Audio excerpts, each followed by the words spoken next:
Hello out there, and today we're doing a first look and overview at the Benchmade Bugout number 535. And this one just sort of came out of nowhere, didn't it? Just a couple weeks ago, I heard that this was going to be released sometime in the near future. Had never heard of the knife before then, hadn't seen any kind of announcements or anything. And then all of a sudden, it's available on Blade HQ, and I slid over and immediately picked it up. And within a few minutes, it was sold out, and they were doing pre-orders. So I was fortunate enough to get this first production. You can see number 956 out of 1,000. And I think that this is just going to be a really sought after knife from a lot of people in the knife community. Just a lot of good qualities about this knife that will make it really desirable for people who are backpacking or just trying to cut weight and still have a pretty strong knife. So I'm not going to say it's for everybody, but again, there are going to be a large number of people, I think, who are really, really interested in this model. So let's talk about it. Let's talk about the specs. Let's go over who it's for and who it might not be for, and just some of the really interesting qualities about this knife.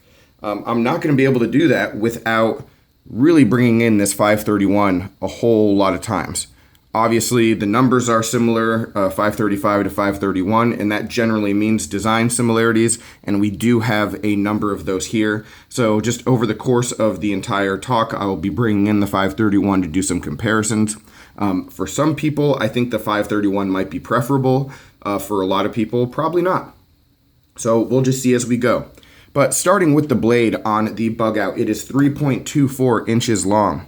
All right, so we have that. We also have a very lightweight knife. That is the big selling point here, right? It is the lightest blue class knife that is currently in production, and it comes in at an extremely lightweight 1.9 ounces, 1.89, right? So super light, but let's bring in the 531 just for reference, 2.11 ounces. So we're only talking about a quarter of an ounce difference between the 531 and the 535. But again, that quarter ounce for a number of people will make a significant difference.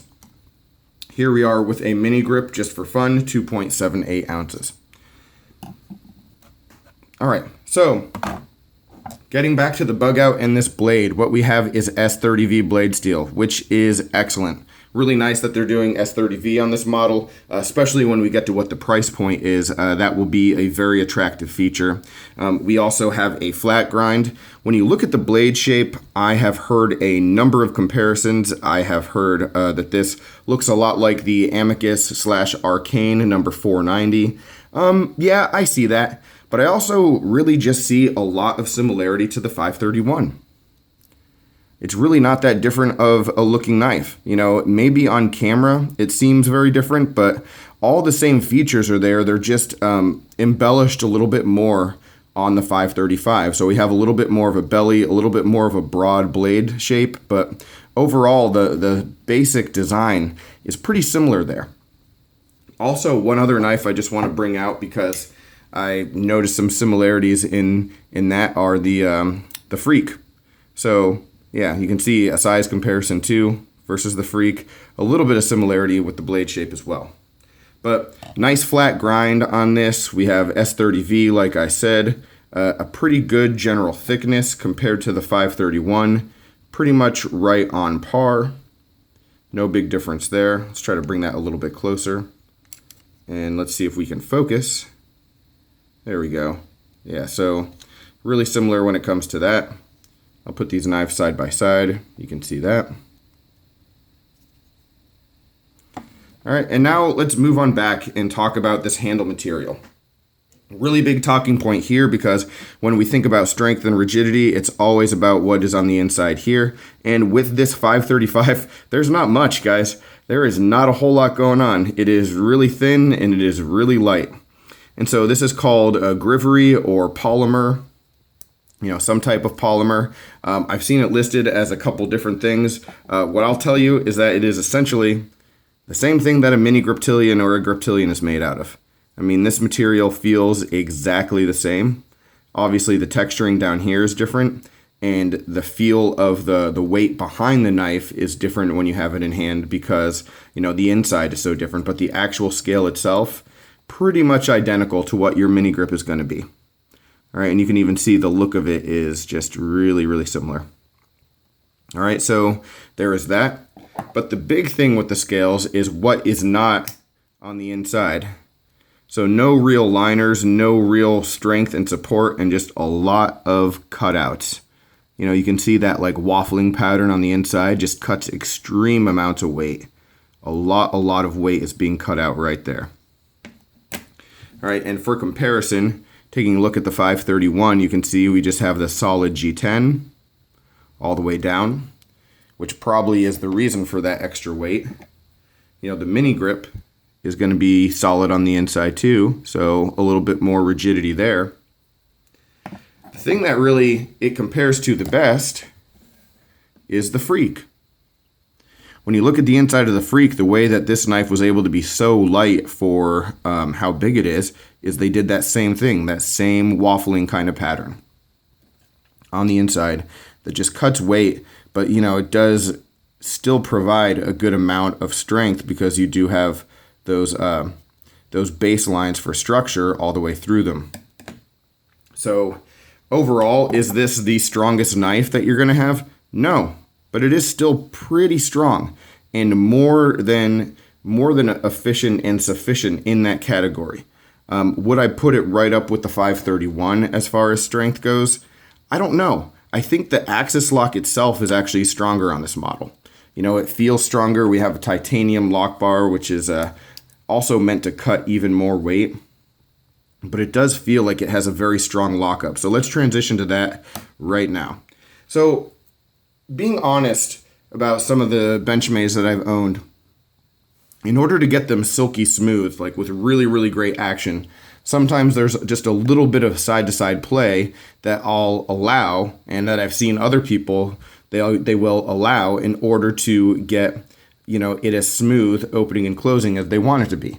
And I'm talking about just a little bit, but the good thing, and I've remarked on this on a video in the past, is that the most recent Benchmades that I've gotten have just been remarkably smooth, even with the strongest, tightest lockup imaginable. The Freak is a great example of that. I mean,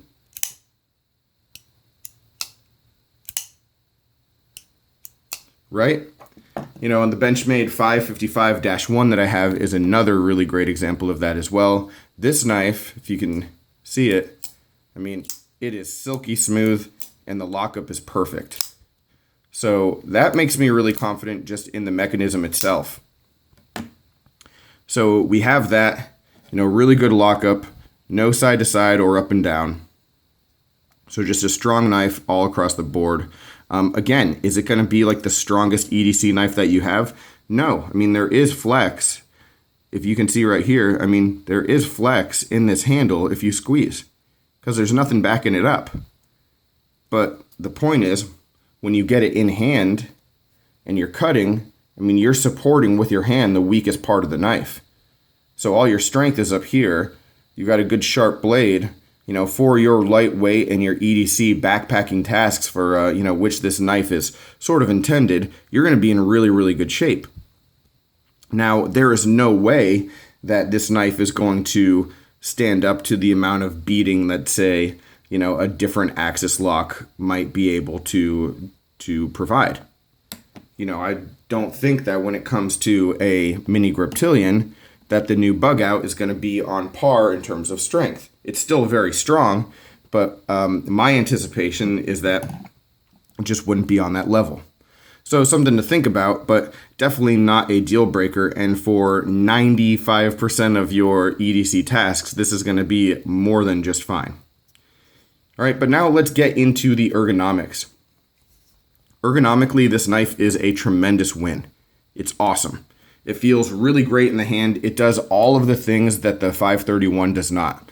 I mean, if you just look at the bottom here of both of these knives, anyone could figure out which one is going to be more comfortable in hand, right? Just a really nice sweeping line here. Extremely comfortable. It locks into the hand. This jimping right here is more for comfort than traction, but it works. And then your thumb sits right there on top. Fingers wrapped around, hitting the texture on the scale itself, and it locks in nicely. Really, really nicely. You know, and then you can use these thumb studs for grip if you do have to choke up, or if choking up further.